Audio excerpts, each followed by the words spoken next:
So we're going to talk about some important information that I think is not widely known. So this is recorded, so it'll be shared later for those of you who may want to review it. And we're going to supply numerous amounts of resources that are embedded into the presentation, so you'll have access to the presentation so you can refer to those.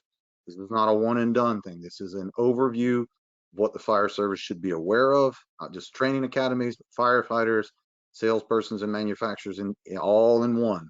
Need to know why you need thermal imaging training and how to implement it. So let's get moving forward here. So if we're going to implement change, Brent, did that slide work before we get started? Did it move? Right now, you're still on the first, it looks like the first slide, how training academies can implement thermal imaging How training. about now? Did it Yep, move? it sure did. Okay, it was paused. I apologize. So we're going to talk about implementing change. We must admit, if you're a firefighter or been in the fire service any length of time, change is painful. I mean, in life in general, if you're going to change your diet, change your health, you got to change the colors in your house. It's painful. It's slow sometimes. So not everybody agrees with it. There's bureaucratic processes we have to go through. Sometimes our changes are not prioritized. There's other things on the plate, but don't give up, number one. But this webinar gives you reasons that you must provide and implement this training, because this training is absent, neglected, and overlooked in most departments. Otherwise, I wouldn't get a lot of phone calls every week of fire departments using their last minute dollars that they have to spend before they lose those dollars.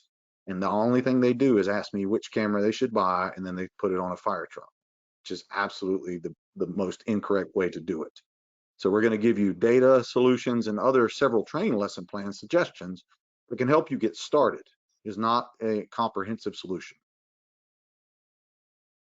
So before we build a program, we need to understand what's your current level of TI education. If you read any documentation out there, you'll hear cameras being called infrared cameras, thermal imaging cameras, TICs. But as far as NFPA goes, you'll see TI referenced all over and over again. So what is your current level of understanding? If you're going to build a program and teach it, how much training has your department currently provided you with? Have you sought out additional training? If you're going to teach people and you're going to provide training, you got to be trained to a level that exceeds 1408 and 1801. Because you got to begin with your sphere of influence, where you are at, the people you work with, your company, your volunteer fire station, maybe it's your battalion. Don't try to change the entire fire department in one day. We got to start with ourselves, and we got to start with educating ourselves. So what is your current level of education? If you had 2 hours of training, do you think that's enough? So we're going to discuss that. So if we're going to train others, we must educate ourselves. So whether you're aware of it or not, there are 3 current standards or current resources that you can get into as a firefighter. One is free. We always start with the fire service motto, free is for me. The QR code on the right is a newly developed resource that we have created that allows firefighters and fire departments to go through the basics of thermal imaging familiarization and interpretation, and tells them what to do. It is not a be-all, end-all, but it gives you the basics. And that should be followed up with live fire hands-on training, which we'll discuss. If you want to go above and beyond that, we've created a collegiate program through Western Kentucky University. It's peer-reviewed by Kentucky Thermal Institute. It's the first firefighting thermal imaging certification through a college in the world. It's less than $600 for 2 classes. You can do that through that QR code. You have to take both classes. You cannot just take the cool fire service one. You have to take the ones on fundamental infrared science. And if you want to go above and beyond that as a fire service instructor and take your knowledge to the next level, I highly recommend a company called Infraspection Institute, which offers a level 1 thermography certification, which is what industrial professionals who don't run into burning buildings, who don't die holding these devices, do. And their minimal training is 32 hours. You heard me right, 32 hours. That's a $2,000 class. And do you think the fire service is doing that? I don't think so. So what is the fire service doing and what's currently available? I just mentioned industry standards that you may not be aware of, but here's some changes and things you may not be aware of. NFPA 1001, which was the standard for firefighting qualifications, is being updated to NFPA 1010, has recently updated and requires firefighter 2 levels to have thermal imaging training. Thank you, Matt Thorpe, for updating me on that. I always say I'm not the smartest person in the room. I'm surrounded by people who are smarter than me, and thank you for sharing that information. NFPA 1408 is the thermal imaging training standard for fire service personnel, operation, care, use, and maintenance of the cameras. If firefighters would read this, they wouldn't ask you why they can't use a steel brush to scrub a camera. Believe it or not, we get those questions. And NFPA 201 is the standard on thermal imagers for the fire service. Notice both of those standards are being changed. They're being consolidated. So those numbers are going to change, one of which 1001's already changed. The other two are changed. And then we're offering you training policies and procedure examples through a Google folder. There's no access button. You just scan it, go right to its public access of examples of policies and procedures currently in place around the country, some of which we've helped with, some of which they developed on their own. We want you to have these resources because there's no need for you to reinvent the wheel. So let's talk about why you need to know this and why it's a big problem. We did a study along with several other firefighters who helped contribute to the study in 2020 with Firehouse Magazine and Avon. And one of the things that they pointed out are these bullet points, which are extremely important, that 25% of all fire departments provided no thermal imaging training whatsoever, when 1 to 3 hours was the average. 57% received less than 1 hour of training from the manufacturer, and about 10% of them felt the representative could not answer their questions and had to reach out to the manufacturer for follow-up. 56% of those who did training did not receive live fire training. Would you go to a doctor who's going to do surgery on your kid who's never done surgery, but he's done it in a video game? That's what fire departments are saying. Well, you know, Target or Vector Solutions, we send out a PowerPoint, they're good. Not even close. 39% of these surveyed were not aware of NFPA 1408's requirements.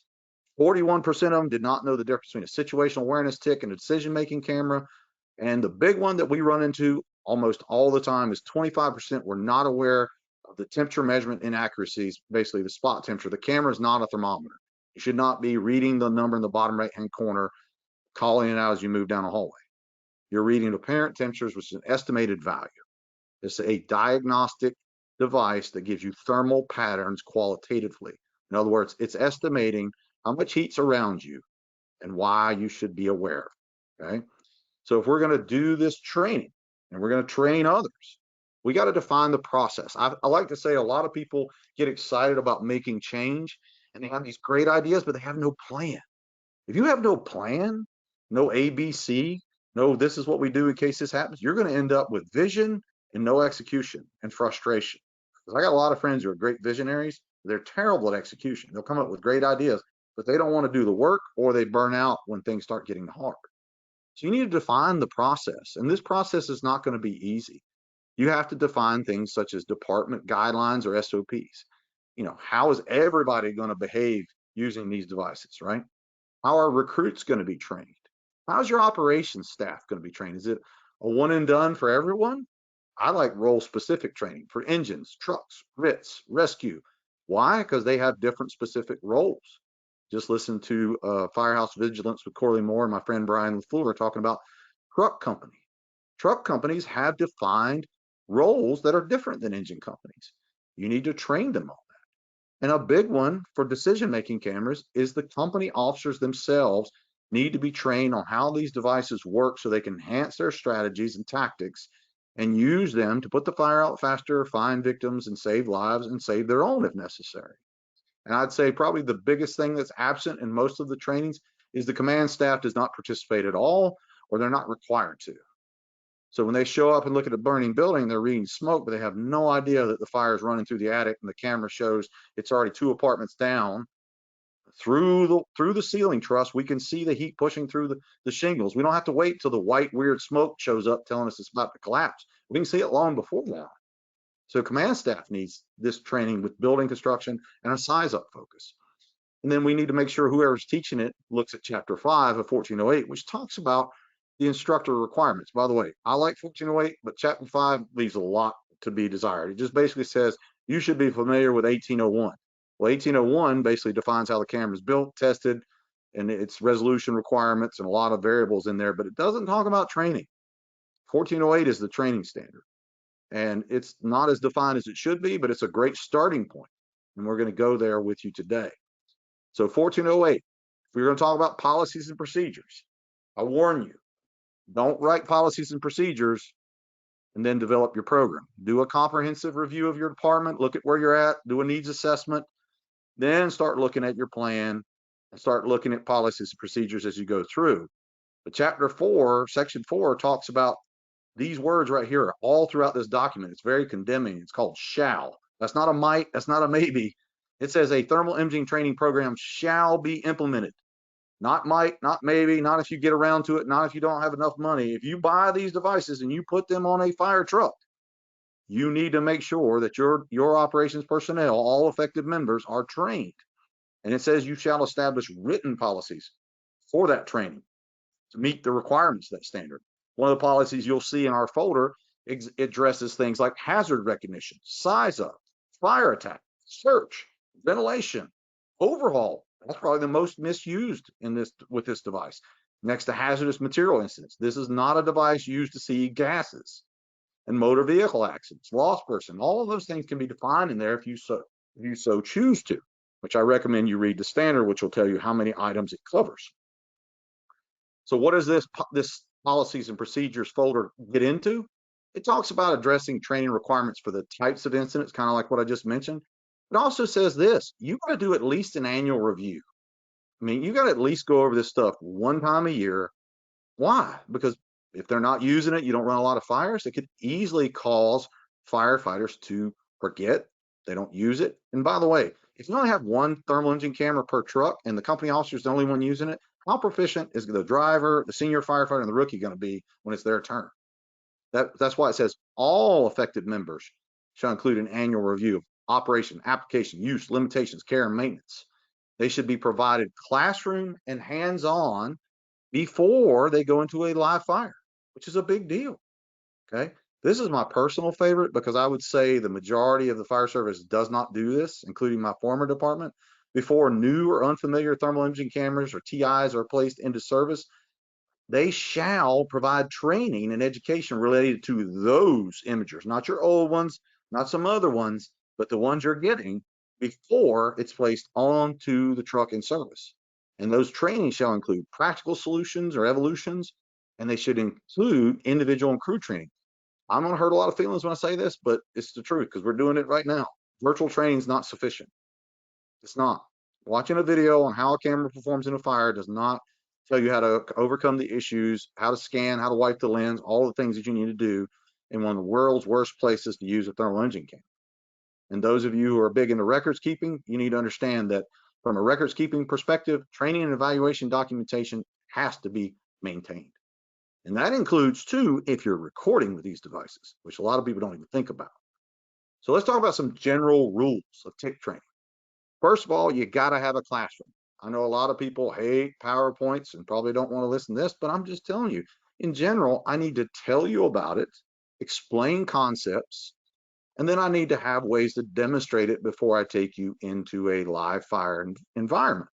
So the classroom should be very basic, explaining the key attributes of how to interpret the data, understanding why it's important, and that should include things like limitations and contraindications, and maybe some things they don't understand that are passed along, like not using the spot temperature, that you shouldn't use it to read gases, it reads surfaces.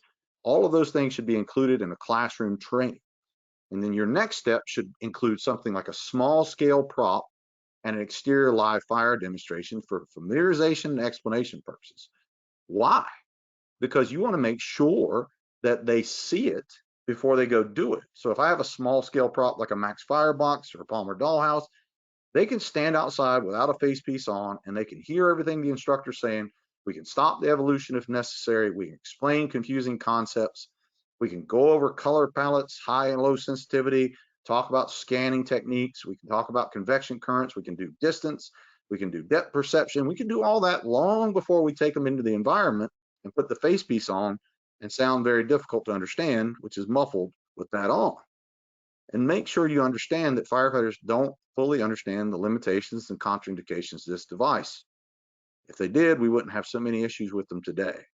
So you got to incorporate that. And if you want to make this easier for you as a fire department, once you get this across the board as far as everybody's trained, every type of fire ground training you do should incorporate TIC training in some way, shape, or form.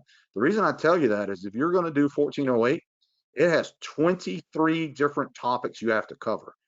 Insight Training's 32-hour train the trainer does not fulfill NFPA 1408. You're talking about 23 topics that could require hours on each one. We cover the fire ground and the basics of attributs of the camera, contraindications. We talk about size up, making entry, fire attack, and search. We only cover 4 or 5 of those topics, along with policies and procedures and implementation. You got a lot more work to do. That's why that program is designed to help firefighters build their own program. So some other rules that you may want to consider is don't use artificial smoke and heated mannequins. It's probably one of the biggest issues I see in fire service training centers that are trying to train firefighters to use cameras. Number one, it produces fake results. Fake smoke produces fake results. Why? Because it's not real smoke, it doesn't have real heat, and it provides a false image of what the firefighter sees through that camera. When they see a white hot victim, that's not how most victims present in a fire, which we'll cover. You should teach them not to use this for exact temperature measurements. Do not teach them or train them that this is a hazmat device or measures gases or vapor clouds. I've had instructors come to me and say, I'm using this camera because it has a hazmat mode, so I can use it in a hazmat incident. Well, that's partly the manufacturer's fault for putting a label on there and just changing the color palette, someone intuitively thinking that that could be used to measure gases. It's not the case. And please don't only do virtual classroom only. That's dangerous. Firefighting is inherently dangerous and hazardous to their health anyway. You have to show them what this does or doesn't do in these environments so they can be prepared for when they actually go in that environment. And please, please don't use older or low resolution, low refresh rate ticks for decision making. Numerous fire departments that I talk to, we do train the trainers every month across the country. We will show up and they will have cameras that are 15 years old on million-dollar fire trucks, multi-million-dollar stations, and don't understand why they can't see anything. We don't have 20-year-old TVs in your house, I would wager. And I bet most of you don't have a 20-year-old cell phone. These devices are much lower cost, much higher performance. And in order for you to perform at the level you need a newer device that keeps up with demands of today. And if you really want to make rules of your training easy, don't train everybody until you have the same model across the board. If you have 5 different thermal imaging camera models in your fire department, you're going to have 5 different interpretations on the fire ground. They're not going to remember 5 different color temperature colorization palettes or 5 different times that camera switches high and low sensitivity, 5 different field of view ratios, 5 different delay ratios when that camera switches and doesn't switch. They're not going to remember that one of them takes 30 seconds, one of them takes 5 seconds to turn on. They're not going to remember that one of them allows them to do certain things, the other one doesn't, that one's on off, one records, one doesn't. That will confuse so many firefighters that it'll be a very expensive door job. It's much simpler to have uniformity when it comes to this. So please make sure you do that. If you're talking about situational awareness ticks, I have a different belief than most people. A lot of people are not big fans of these. I believe that the Seek Fire Pro 300 is a life-saving device, and I believe if every firefighter had one of these, that we could change the fire service in general. But I would start by training the entire fire service with thermal imaging cameras like the Fire Pro 300 to do 2 things. Train them to identify objects and hazards, because then they can know where they are, where they're searching, what they're looking at, how to get out, and they can identify things like, hey, I'm sitting in front of a basement stairwell like these 2 pictures show on the right, and one is in grayscale TI basic and one is in survey mode, and we're getting cooked and we don't even know it. That happens every day in the United States of America. Firefighters enter in a flow path and have no idea that they are getting cooked, and they sit with the nozzle closed because they're unaware of changing conditions. We can fix that right now with a $1,000 device and several hours of training. We can have more intelligently aggressive firefighters today before you even get into all this. But that's where I would start, is every firefighter would have one of these devices. They'd be trained to do those 2 things. They do them well. This device doesn't get in their way because they're task oriented. They got hoses, they got search tools, they got Halligans, they got whatever they're carrying. They don't need a big bulky device if they're working. That's for the company officer to carry. So that's where I'd start. Okay.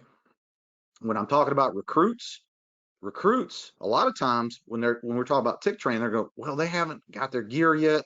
We can't put them in a live fire. Completely understand that. And I think South Montgomery County, Texas is a great example of what they just did.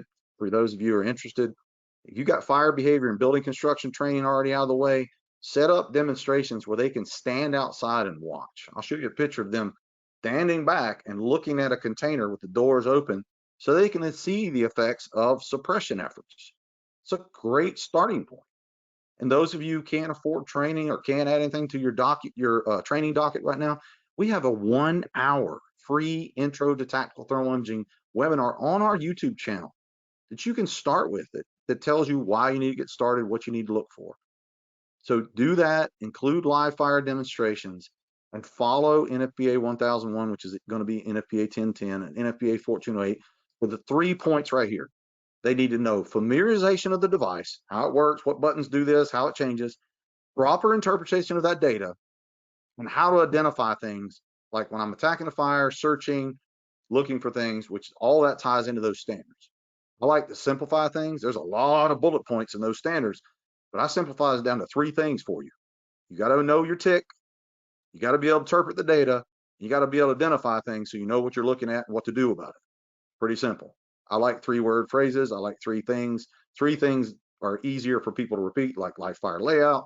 You hear firefighters say mayday, mayday, mayday, victim, victim, victim, life incident property, ICS, go on and on and on. It's easy for this simple brain to remember. So let's talk about the changes for recruits. NFPA 1010 tells us that a firefighter shall be able to operate a thermal imaging camera and know the SOPs, that be able to work within their PPE so that they can look for victims in obscured visibility, look for hot spots identified in a structure, overhauls completed, and identify liquid levels in a container.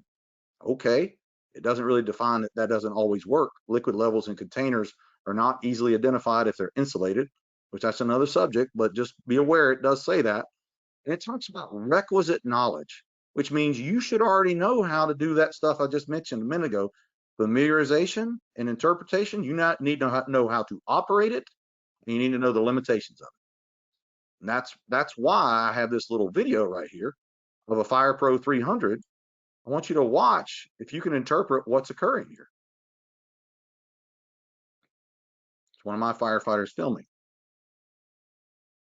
You got grayscale convection currents, and you got colorized areas where the surfaces are heating back up. We can see it, the fire coming out of that doorway, coming down the hallway towards us, and there's also a stairwell where it's moving up the stairs. This is a quick look with this device, can quickly identify where water needs to be applied, if a door can be closed for search purposes, if you don't have a hose line to isolate it, where the heat is going, greatest thermal threat, all of that in a matter of seconds can be determined by simply identifying this through proper interpretation of thermal data. This is required of the fire service, and we're not doing it. So who's going to get a hold of this and then hold us accountable? Because in the world of change, as far as the fire service goes, these standards are written in blood. They're also written in another thing called litigation. Tragedy and litigation changes the fire service. I would recommend we don't wait on either one of those two. So let's talk about victim identification, because it talks about you shall be able to do that. So we have 2 additional resources for you. We have an article we wrote through Firehouse Magazine that talks about it, why you should understand the 3 rules of victim identification. And then we have the rules of victim identification video that talks about the 3 things that could help or hinder a firefighter if they're not careful. If you look at this picture through the Seek TAC Pro VRS, the firefighter is crawling towards the fire. We place this infant mannequin at the edge of the door every scenario.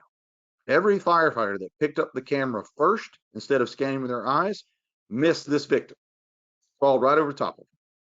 Because we teach to scan first with our eyes and then with the device. The reason they missed it is that is a super heated area on the floor, and the victim blended in perfectly with the background. That's something they need to know and learn in training.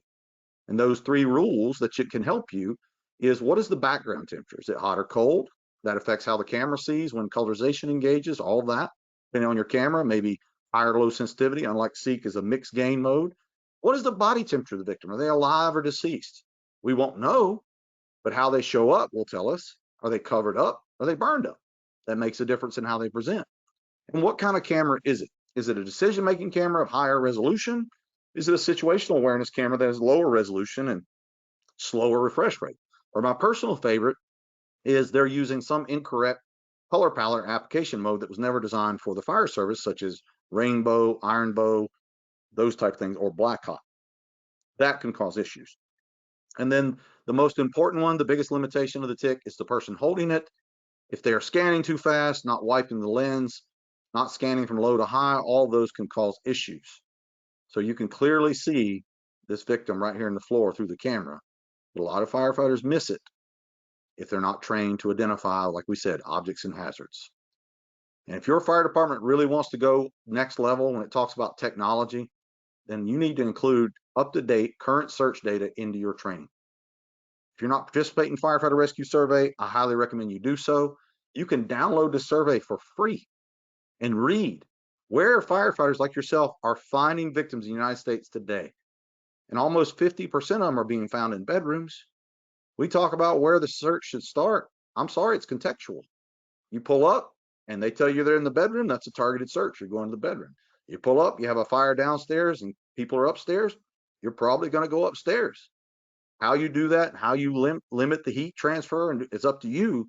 But this is good data, because if you take the data of where victims are found, and you take the fact that you learn your area and know your layout of your buildings, and then you have a device that you're properly trained on that allows you to see the pathways to find those people, then you're going to find them faster. You may not see the victim with the camera, but you may get to that bedroom faster than crawling around in the dark.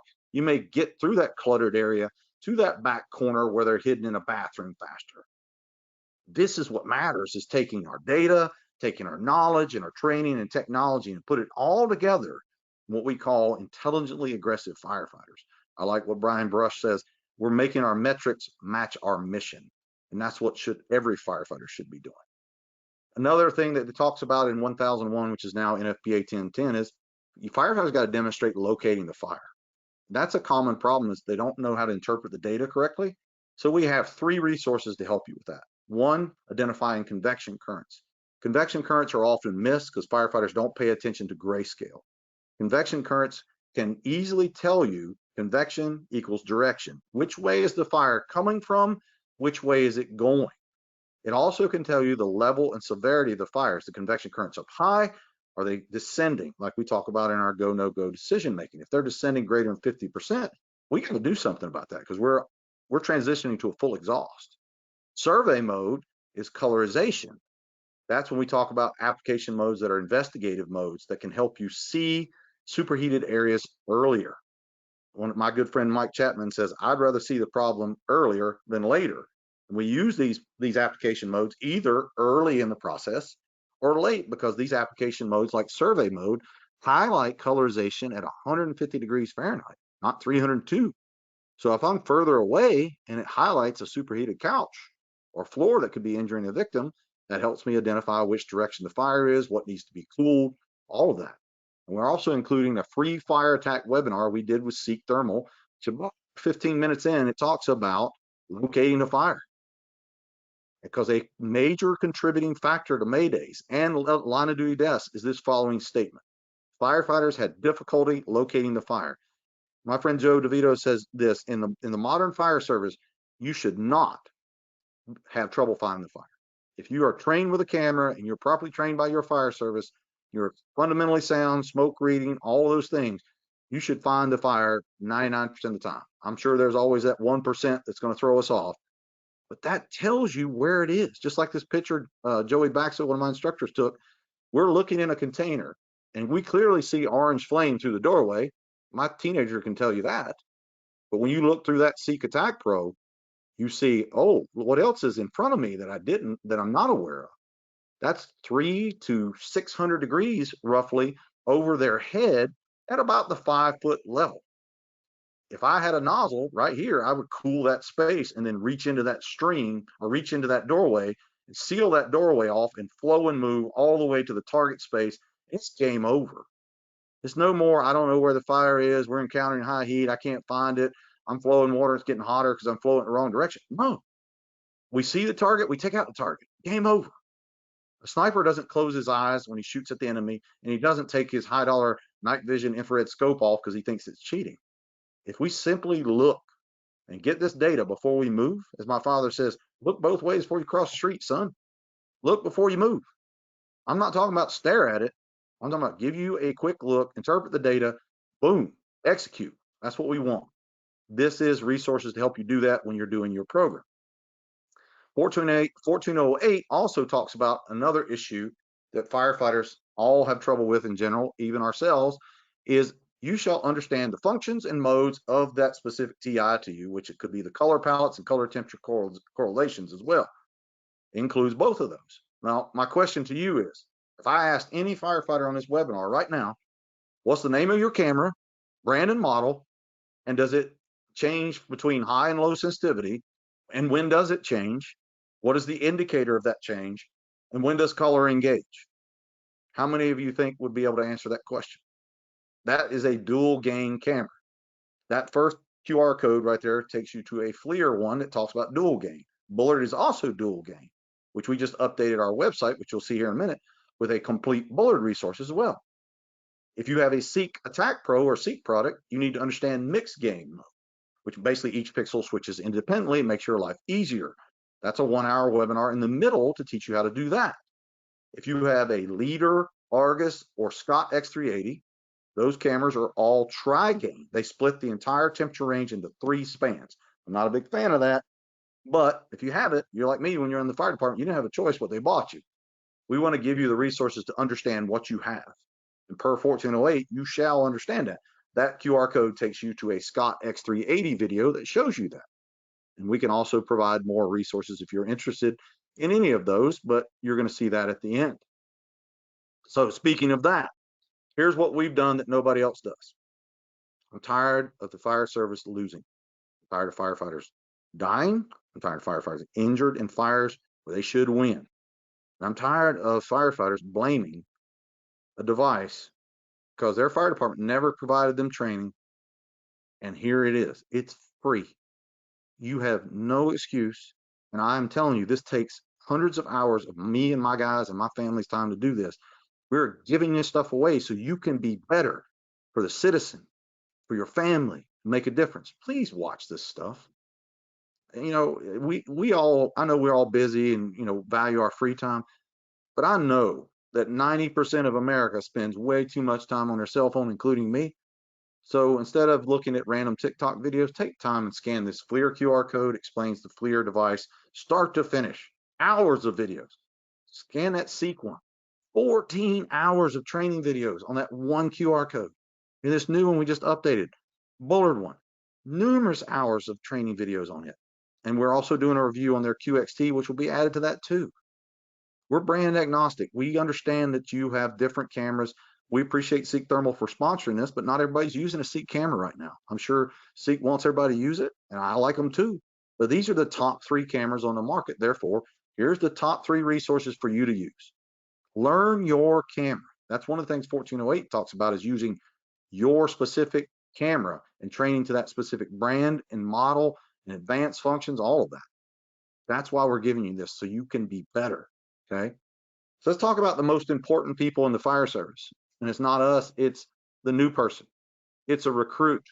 They're the future, not me and you who are the old people who've been around a while. Yeah, we're important too, but the future is our younger generation, the ones that are just getting hired.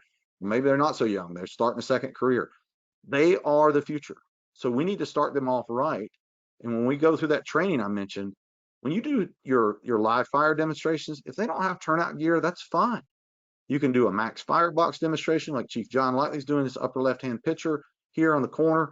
You can do your Class A burn buildings and have them walk around and look through doors and windows, stay out of the flow path. That way they don't need an air pack.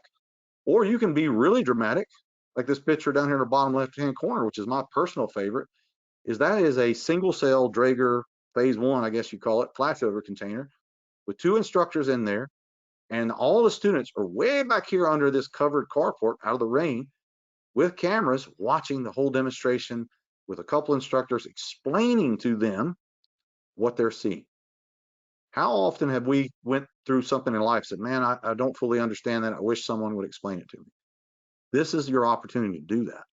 So you can do these with these type of demonstrations. I would argue or wager that you could do one of these, if not all of these, depending on your department's resources of what you have or what you already have. You can build a polymer dollhouse. You could use your containers. Please do so. They're there for you to use. Here's some examples of small scale demonstrations. This in for fun so you can see what actually occurs. This is a polymer dollhouse number 1 with me, and it obviously does some pretty cool stuff.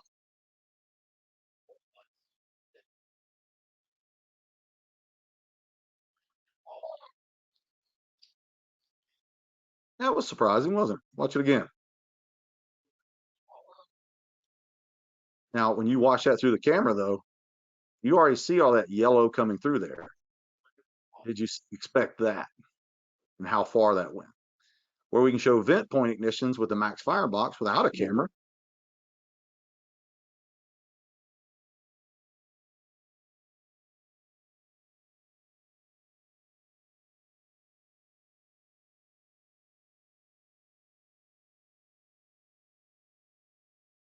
What I want you to get out of this, ladies and gentlemen, is there's lots of way to show thermal, keyword heat, without having a full-scale burn building. But you do need a burn building, Class A acquired structure. That should be your what we call crawl, walk, run. Crawl is your classroom, walk is your small scale or exterior views. Your run is when you're taking them in the burn building. They should have a better understanding by that point. Okay. So here's why a lot of people try to what I call pencil whip this training and they can't do it. We can't even do it. If you're going to follow 1408, you have to train your firefighter on 23 topics if you want to be 1408 compliant. Can you do this in 8 hours? We can't do it in 32 hours. We cover search, fire attack, stream placement.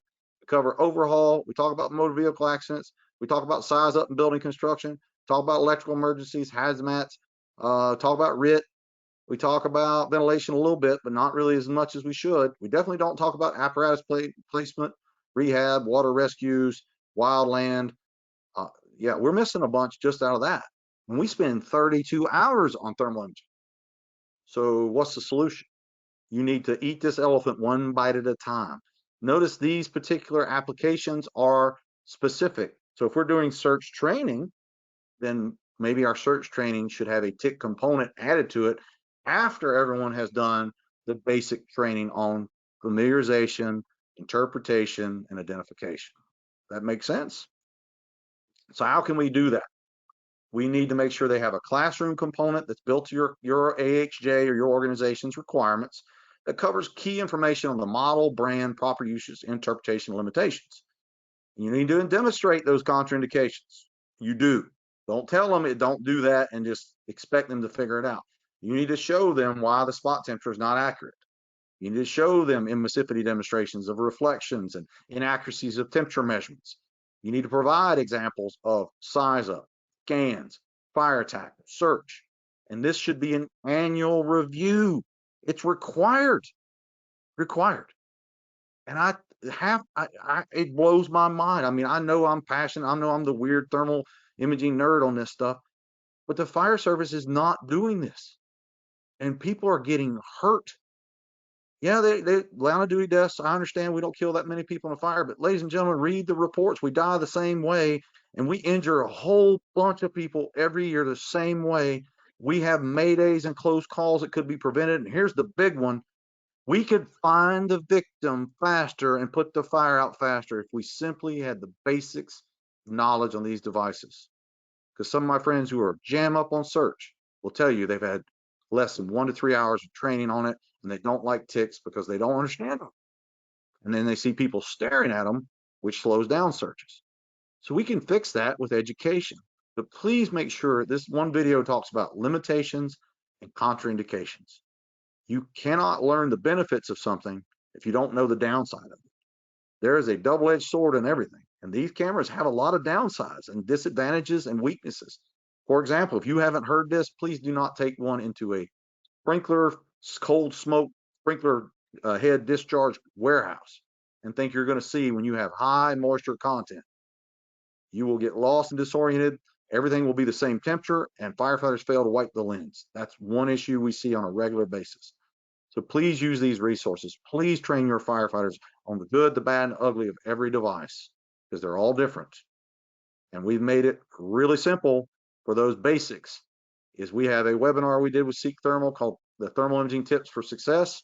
If you will teach them these 10 things, and that QR code takes you to that 1-hour webinar, you will have a good starting point for your 1408 training. I didn't say it's be all end all, but it's behavioral based. Carrying the device, knowing how long it takes to warm up, getting the training on your device, learning to scan properly. That's a huge issue. Staying low, not standing up, learning to wipe the lens, interpreting the data. Don't over rely on the device. That's the other side of it. Firefighters stare at it too much. Or a friend of mine was talking about over relying on for overhaul and having rekindles. Know the limitations and learn to use this device to execute your tactics and make your world better. It's not that hard once we start wrapping our head around learning how to speak the thermal imaging camera's language. Okay. This one's near and dear to my heart. I just did this webinar recently. It's probably one of the ones I get most passionate about. It's preventing firefighter disorientation. We have a 1-hour webinar for you. But when I told you I would train every firefighter on object and hazard identification, this is why. Because firefighters get lost and disoriented everywhere in the world on a regular basis. It's a crying shame in a modern world that we live in that every organization or every occupation that I look into that works in the dark or works in zero visibility, works in areas that they just can't see, they use technology to enhance their ability to work and function and get out. But 50% of the time, we don't even carry the device. And then we don't know how to use it because our fire service educational system has failed us. I'm giving you the tools to take this personal responsibility personally and do it yourself. Your fire department won't train you, train yourself. Here it is. You need a minimum of this on firefighter disorientation. 2-hour classroom, 2-hour live fire component. This can include or be included in your Mayday training. You create residential contexts that match your responses. You should have a house built. I know it's expensive, but you could build a plywood 2x4 house with layouts of a common home that you have and follow the wisdom of the smoke divers and build you smoke barrels outside that are pressurized and pump smoke into that building. Get the 1403 instructors out there, get all your safety stuff met, take them in there, spin them around and disorient them and set them down and see if they can find their way out. Have safety officers everywhere and then show them optically with their eyes, with their skills, and with the camera, how to locate egress points, hose lines, windows, doors, floor registers, all those things, and teach them to crawl away from the fire if they're in trouble, and teach them how to crawl towards the fire if necessary when they're putting out the fire isolate. This is what needs to be done. This should be included in every RIT training. And I see a lot of great RIT training out there neglecting the TIC. I would love to train every search and RIT instructor in the nation in thermal imaging for free. That's one of my dreams. Because then if I train them on this level of information and they have this huge following, how many more people could they impact? If you think I'm doing this for money, you lost your mind. I'm trying to save people's lives. I have to pay bills, don't get me wrong. But we have to do better at getting our people home. We are doing it for them, but we need to do a better job of the them at home and making sure our firefighters can get in and get out and get home. And these next 2 slides cannot be emphasized enough. When I talk about personal firefighter safety, you're already doing a risky job. Why make it even more risky if you don't have to? You know what makes firefighters safer? Training and education, not reducing the risk, not restricting live fire training. In my opinion, our training should be up to notch. We should have more intense environments with proper safety stuff put in there. But I don't think it's going to happen in my generation. So here's some things for you to think about. This research paper helped a department change their organization's mind. This research paper, written by a firefighter, gives you several important factors that you should consider. That without a thermal imaging camera, Boston, FDNY, and Chicago, 60% of the time were unable to locate the victim. Well, with the camera, they were able to find that victim 99% of the time. And here's the most important one. If those firefighters became disoriented and then were given a camera, they were able to find their way out of a burning house 100% of the time. This is written by Michael Whitty. It's called Maximizing Thermal Imaging Use in Emergency Services. It's written in 2008, 2010 range. There's a QR code, takes you straight to the 28-page document. It's not an in-depth research paper, but you can easily read it. Written by a firefighter, traveled around the world. He's got data from all the major departments, so he could implement this in his own department. That's huge. That's the kind of level of dedication we need. That's your first thing to consider, is that if we train our firefighters with these devices, then we can find the victim faster, we can find the fire faster, and more importantly, if something bad happens, we can all get out and go to live another day and do it again. I will try to do my best with this, but this one is one of my instructors. His name is Captain Joey Baxham. If you want to learn more about this incident, I highly recommend you look at this QR code on the left. It takes you to Mayday Monday by Tony Carroll, and it interviews Joey in this incident where him and another firefighter became lost and disoriented in a very difficult building after doing an event inter search scenario. I want you to look at this picture and tell me, do you know what this is? Joey, because of his dedication, because of his training, knew what this is. Ladies and gentlemen, this is a set of stairs. When I told you you need to learn what objects and hazards look like, this is the difference between going home and not going home. I highly respect Joey. He's one of the best firefighters out there. But his level of dedication and training to this particular topic made a huge difference with him. And the grace of God and good firefighters and great people there. I don't never discount that. But please listen to his interview, check it out, and think to yourself, right now, if I took several pictures of different objects in zero visibility, and this is a good camera that I'm taking a picture with, this is a FLIR K55, and you can't figure this out, what if your low air alarm is already quit, which is where he was at? I need you to think really long and hard and say, a lot of people say, would you want you rescuing you? This level of dedication is what's necessary. Instead of watching random TikTok videos, why don't we start watching some videos and pictures of things that will save people's lives and your people's lives? Especially if you're a company officer, you should take this even more seriously because you're responsible to get those firefighters home. Okay? And this is where we give you resources to help you. This is a lesson plan folder that gives you a copyrighted lesson plan written by Insight Training to do an orientation burn. If you take our train the trainer process, this is day one. You're getting this for free today. I want you to read it, understand it. If you have a question, let us know. It also includes several other lesson plans. There's a depth perception drill. There's several things in there, but you've got to put in the work. I know firefighters who will force 500 doors, but won't read 500 pages. We have simplified it. We've given you over 20 different QR codes with over, I don't know how many hours of videos, different pages, documentation. This is your starting point. This is what they say in hazmat. This is your awareness level. Okay, you're not a technician, neither am I. Never was. But this is where you start. This is your lesson plans. You can write your own name on the top of it. I don't care. I want you to use this stuff to make your department better. Please scan these resources. And if you don't get time now, go back and watch the recording. It'll be on our YouTube channel. And understand that we're trying to help you build your own programs. Build these programs so that you can enhance the future of your fire department, save lives, save property, and save each other. And when you're doing this whole process, take some advice from me. Don't burn out. Not everybody's going to be as passionate as you. Not everybody's going to appreciate it. Some people are going to be very insecure about it. Some people are anti-tick for some reason.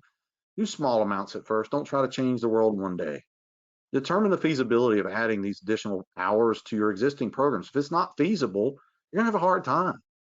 So it's better to add one slight change to the recipe than trying to change the whole recipe.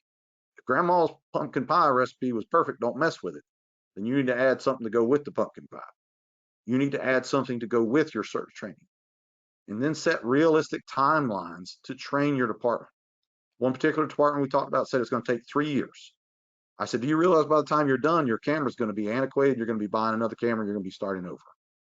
You see why I say realistic timelines? Because if you're going to buy cameras, they're probably out of date in 5 years. Some of them people are buying are already out of date and the manufacturer hadn't told them. And your change begins with you and the company level first. To quote my friend Mike Daly, he said, keep your side of the street clean. Start with our home. Start with the individual. Start with your company. And if you're a battalion chief, start with your battalion. Seek out those who are your change agents, your type A with a switch, as a friend of mine used to say, the ones that are the go-getters plus caffeine. Go there and start empowering and equipping those people and helping them to be better, and give them these resources. And when they say, why are you giving me all this stuff? Why are you want something from me? No, I don't want anything. I want you to be better. I want you to be better than me. My ceiling should be your floor. Okay. We should not be making the same mistakes of our past in our present and then leading into our future. This change begins now with you, your company, your battalion, and then ultimately your fire department. It takes a long time to change or turn around a big ship with a small rudder. Make sure you have a plan. And if you don't think this works, we do these all over the world. And I picked out some of my favorites so far that I know that are using this. LA County has developed their own program. Loudoun County Fire and Rescue in Virginia. Topeka Fire Department is doing a great job. Ottawa Fire Service has done it. Pasco, Washington, Delaware State Fire School is doing an amazing job. Chula Vista has rock stars doing some amazing stuff. My friends at Ohio Fire Academy are training over 10,000 students a year. They're impacting the future of the fire service by doing this. South Montgomery County, that we just did the day we left, implemented stuff right off the top, which blew my mind how fast they did that. Bravo to you. Parker, Texas, Chief Charlie Dahl's former department automatically started doing stuff. And we got a lot more, and I can't fit them all in here. So if I didn't mention your name, please don't get upset with me, because we train a lot of people, about 10,000 people a year. But these are some people that are doing it now. Reach out to them. If you don't believe me, or you are friends with some of these people in there, please. They've shared with lots of people. Make sure you know that the greatest resource we have is each other, and use these shared resources, these contacts. People, we are more connected today because of social media. We can reach out to somebody halfway around the world and ask them a question. That's a huge benefit. Do that and use their lessons learned to help you build a better program. And if you're going to continue to do this, please do yourself a favor. Don't build a program and stop. You need to have train the trainer cadre succession plan. You get a great group of people who are teaching it. Who's going to replace them in 5 to 10 years? Don't put the soon to retire guy on the cadre, because he's gone next year. No offense, but you need people going to be there a while. And then you mandatory continuing education. And then here's a big one. If you're going to buy cameras, you need to have a plan every 5 years to replace them. And your goal should be to have thermal imaging cameras for every riding position. You heard me right. In the future, you're not going to have a choice, in my opinion. They're going to be integrated, equipped you somehow or some way. Those of us been around a while used to remember past devices were optional. Now they're integrated. Everything's becoming integrated. It won't be long before thermal imaging cameras will be mandatory and integrated. Why not get on the bandwagon now to learn, so that when it comes to that point, we already know what we're looking at? And if you really want to go next level, go get your level 1 thermography certification and start looking at UAS as far as your drones. Start learning about optical gas imaging for your hazmat teams. That's a big one, because optical gas imaging is not your standard fire service thermal imaging cameras. They're quite more expensive. They come down in price. They're used by industries such as BP, Shell, and all that to detect gases and gas leaks. That's a big deal, especially in today's world, because we seem to be having a lot of safety issues around the country right now. So if you want to think big picture, think in the future, and be ready for what's next. And if you're purchasing those new ticks, here's a free lesson plan, free webinar for you to do that. We developed with Seek Thermal. Helps you. Here's what you do. Watch the webinar and then follow the lesson plan so you can test your top 3 cameras. It explains the process. And if you're using AFG monies, don't forget that you have to buy an NFPA 1801 certified camera. Okay. If you're using AFG money, it has to be NFPA certified currently. That's what the 2024 standard currently shows. Seek Thermal has a burn demo program. If you're interested, you can contact your local vendor or scan this QR code, and you can get a camera sent to you for testing. They make it easy. I don't sell cameras, but I want you to know how to get them. I carry almost every camera in my van. I'm trying to get more, but you need to make sure when you get ready to buy cameras, you test them. Everybody specs fire trucks, specs hose, specs gear. and then they just randomly buy a thermal imaging camera because they had leftover money and someone told them to buy that one. Please don't do that. Take this thing for a test drive down a high heated hallway and see what it will do, and use our resources and our lesson plan to see which one you like better. And it's a very objective lesson plan. It's based on NFPA 1801 and it has 2 criteria at the end that are not in NFPA 1801, like ergonomics and simplicity, and who's going to fix it when you break it. I don't know one firefighter that hadn't broken everything. We break everything, and I promise you, you will break a tick. It is a guaranteed thing that firefighters are too hard on stuff. And if you want more information, this entire presentation you just watched, you scan this QR code, it goes straight to the presentation. No deep dive into a Google Drive folder. One folder, one presentation. It's public access. You can download it, use it, help with training, help with trying to change your department if they're interested in thermal imaging training or buying cameras, whatever you need it for. It's chock full of resources for a reason. Make sure you use this and take care of yourselves. And also know that Seek Thermal has just released a special program for training academies. You can contact Seek Thermal or your rep, and they have special programs for you that you may be interested in that can help you, as far as your camera purchases and things, learning how to use cameras, and help you get more exposure to your firefighters. Because if you're going to follow the standards, that means you got to have cameras for them to train with. A lot of departments don't. So let's get everything ready and go to work. Here's my contact information. If you need anything from us, please reach out. It's my phone number, website, and email, and we're on every social media platform that I can handle for right now. And my guys are on there as well. Reach out to them. We'd be glad to help you in any way, shape, or form. We post resources, videos, articles every day of the week. Thank you for watching. Hope you have a great day, and we look forward to hearing from some of you if you have any questions. Brent, I'll turn it back over to you. Great. Thanks a lot, Andy.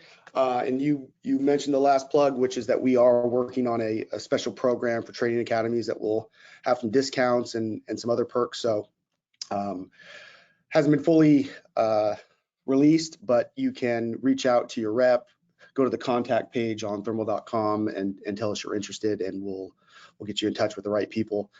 Andy mentioned that we have the burn program for the Attack Pro. Very soon we will have a burn program for the Fire Pro 300, so please stay tuned for that. We want to put these cameras in your hands and have you put them through their paces. So appreciate everyone that joined today, and until next time, be safe. Bye. Thank you.